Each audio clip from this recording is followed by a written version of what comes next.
Hey guys, Kamikaze Man 1 here. This is part 3 of the video. Whoops, I gotta play it. The part 3 and 4 are not live. I mean, I intended to post them live, but this part 3, when I recorded it live, I ended up being 3 seconds over the time limit required on YouTube, and Camtasia. I mean, I tried to cut 4 seconds off of the video and try and save it to my project, and then upload the edited version of the video with the 4 seconds cut off.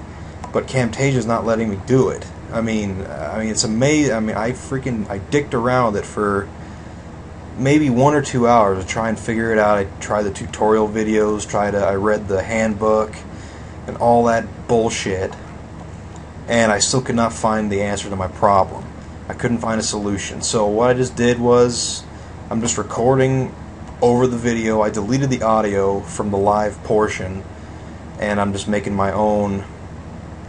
I'm just recording my own audio over this video that I recorded last night. And it's just amazing how 3 to 4 seconds can completely Jew you on Camtasia. I mean, Camtasia, they fuck you, dude. I mean, forgive my language. I'm really sorry. I'm really sorry, but it really irritates me because I like to record my videos live. I really like to do that. I hate recording when I'm not live because it's not real. You know, I mean, when it comes to poker, it's not real. You know, you have to. I like to be at the spur of the moment and make my decisions. But anyway, enough of the mumbo jumbo. I got to. Alright, so I'm trying to remember what's going on in this tournament.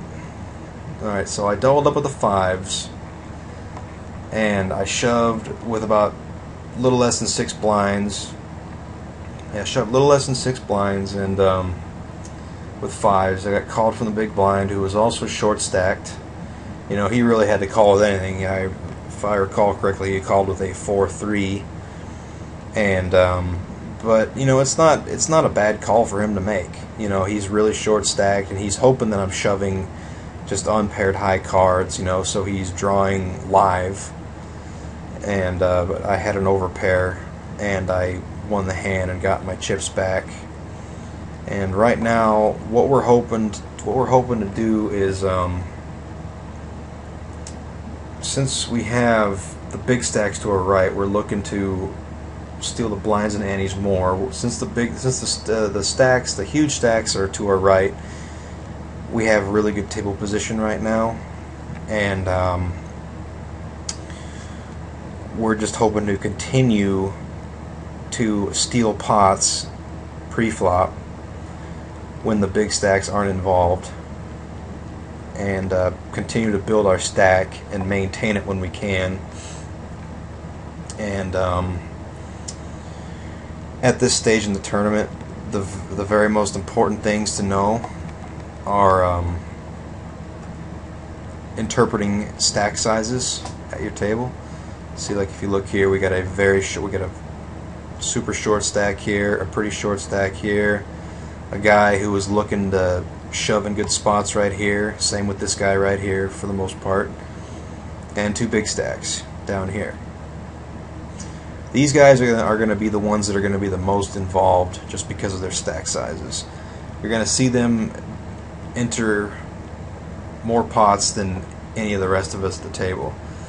Okay, now that we have figured this out, what is that? So we've determined this. So what does that necessarily mean to us? You know, what do these people's stack sizes mean to us? Well, it means a ton. It actually means everything. It is going to determine exactly how we are going to play at this table.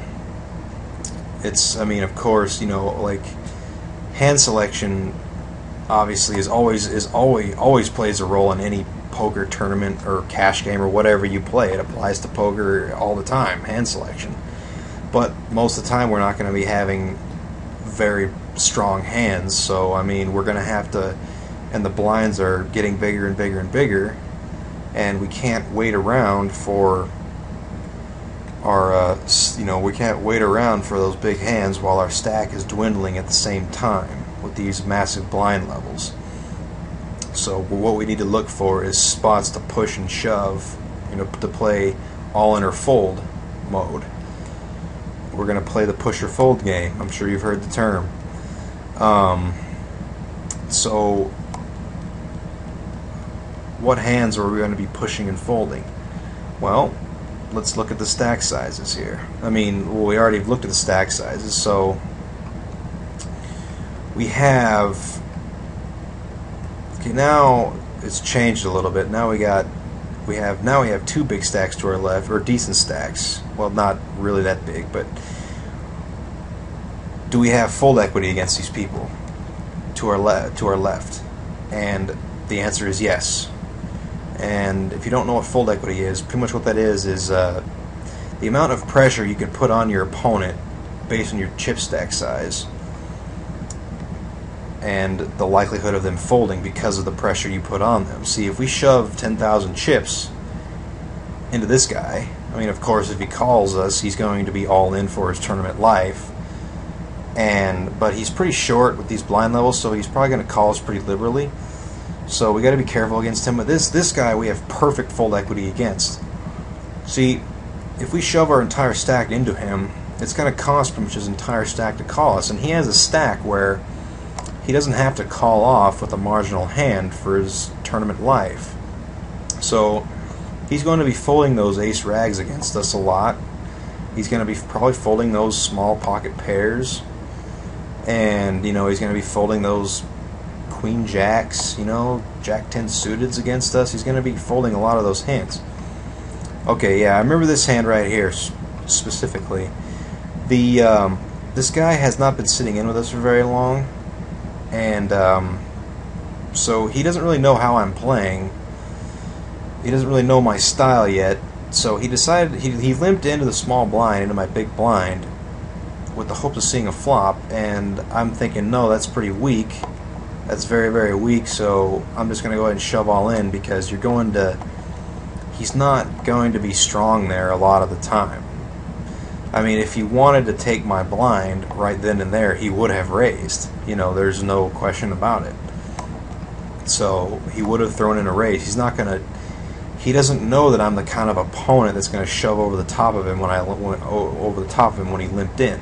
He doesn't know that. So he doesn't know to set up a trap there. He doesn't know that yet. So we can easily shove over the top of him and take the pot.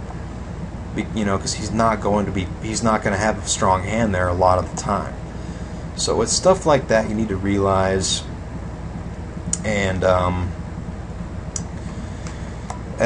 So anyway, once you've interpreted the stack sizes around your table and where those stacks are at, then you can learn to manipulate them. I mean, you can pick on the average stacks way more than you can pick on bigger stacks and short stacks. So I mean, what you root for when you look to build your stack even bigger is to have average stack sizes to your left, and you prefer to have the big stacks to your right. And we pretty much have that situation right here. But now this guy catches a 3-outer on the river, and now he has a bigger stack than us now. But we still have full equity on him, though, just because of the fact that if we shove in 11,600 chips into him, it's going to cost over half his stack to call us. So he's not going to be calling us very often. It's the short stacks, like this guy right here, that we have to worry about. Or the big stacks, like I don't know, like say there was a stack that was to our left that was maybe 30 or 35,000 chips. You know, we don't want to shove into if this guy was directly to our left, we got to be extremely careful about shoving. You know, like, because he has 41,000 in chips, we got to be really, really careful about that. So, so you just have to analyze the stack sizes at your table and act accordingly. You can't really oh yeah, I was checking, this is on the live feed, I was checking to see if I was in the money, and we are in the money. We're down to 16 players. Now we're down to yeah, I think we're still down to 16 players. And so right now the blinds are 8 and 1600 with a 150 chip ante. So now we're really just looking to looking for a shove opportunity. We have fold equity on this guy, and really, regardless of their playing style, unless they are just a loose, crazy player, they're going to be scared of your pushes.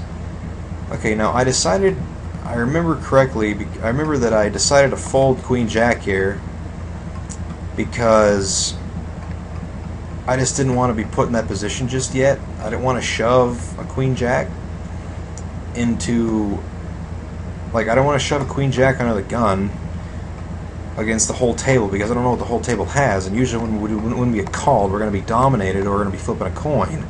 Most of the time we're going to be dominated, so I don't really want to be put in that situation yet, because we have a little bit of time to wait. But anyway, I got to pause this video. Part 3 coming up.